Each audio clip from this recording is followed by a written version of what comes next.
Olá pessoal, eu sou o aluno Luiz Henrique dos Santos Leite, do Instituto Federal Fluminense, Campus Avançado Maricá. E junto com minha colega Sara Napoleão, nós somos bolsistas dos Jovens Talentos da FAPERJ no projeto Compartilhando Saberes Afrodiaspóricos, orientado pela professora Aline Azevedo. Darei início à nossa apresentação. Vamos lá. Nosso projeto tem como visão compartilhar os saberes afrodiaspóricos que não têm sua devida valorização na sociedade. O projeto visa usar a pesquisa como forma de voz para esse saber, seja pela cultura, literatura, teatros ou etc. Mas por que esse saber diaspórico não é valorizado na sociedade atual? Isso se dá pelo resultado diário que a sociedade está vivendo, o eurocentrismo, que veremos mais à frente nos slides. O que é diáspora africana? A diáspora africana é um processo histórico de imigração forçada sofrida pelo povo africano para diversas regiões do mundo e tinha como finalidade fins escravistas. E por que devemos compartilhar saberes afrodiaspóricos? O motivo é devido à visão de mundo eurocêntrica na produção de conhecimento da sociedade brasileira e à construção de uma sociedade mais diversa e respeitosa. Antes de tudo, primeiro precisamos saber o que é o eurocentrismo. Eurocentrismo é a visão do mundo voltada para a Europa, que sustenta a centralidade e superioridade europeia, e que predomina a nossa linguagem, pensamentos, mídia e principalmente a nossa produção de conhecimento. Quando você vive em uma sociedade imersa em valores eurocêntricos, você acaba vivendo uma história única, já dizia Chimamanda. Mas como assim vivendo uma história única?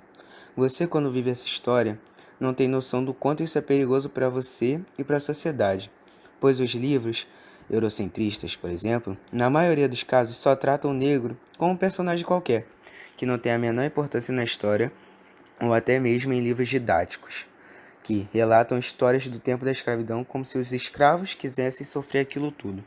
O mundo se acostumou a ver os personagens sendo brancos, dos olhos azuis, sendo o personagem principal. Porém, o negro, qual era o papel dele? A necessidade de se estudar e aprender sobre as africanidades brasileiras nas escolas do Brasil não tem ainda um valor expressivo, mesmo tendo uma lei que exige isso.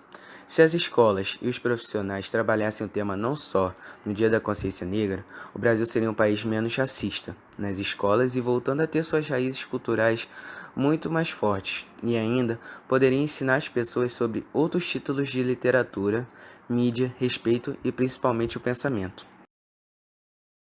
A literatura afrodiaspórica será um dos nossos principais tópicos que vamos trabalhar e compartilhar no nosso projeto. É o nosso principal foco.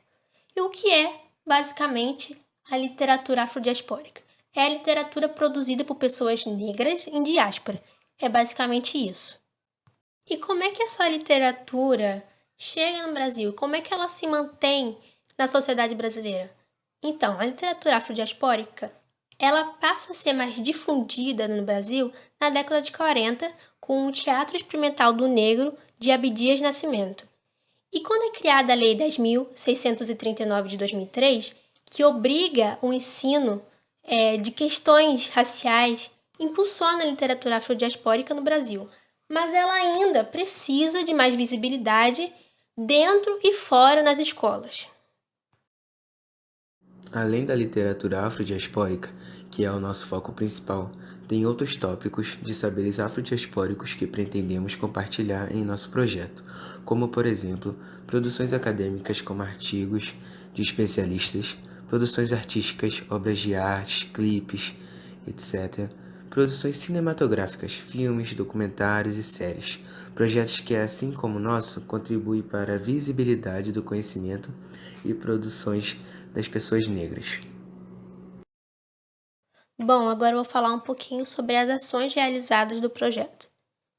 Em julho fizemos um vídeo para as redes sociais do IFE, indicamos o livro Quarto de Despejo, Diário de uma Favelada, de Carolina Maria de Jesus. O livro fala sobre desigualdade racial, social e fome.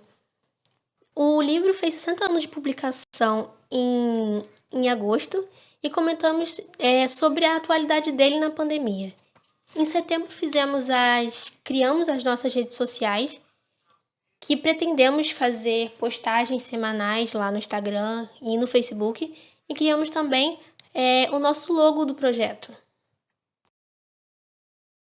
Nós estamos com o plano de colocar posts semanais no nosso Instagram sobre diversos assuntos envolvendo a africanidade no Brasil, pessoas importantes nesse cenário, fatos ocorridos, entre outras coisas. Também queremos trabalhar com podcasts indicando filmes, séries, documentários, artigos e também literaturas afrodiaspóricas. Depois da pandemia, vamos fazer rodas de conversas com alunos da nossa instituição e ainda queremos ir em escolas públicas de Maricá, falar e compartilhar sobre esses saberes.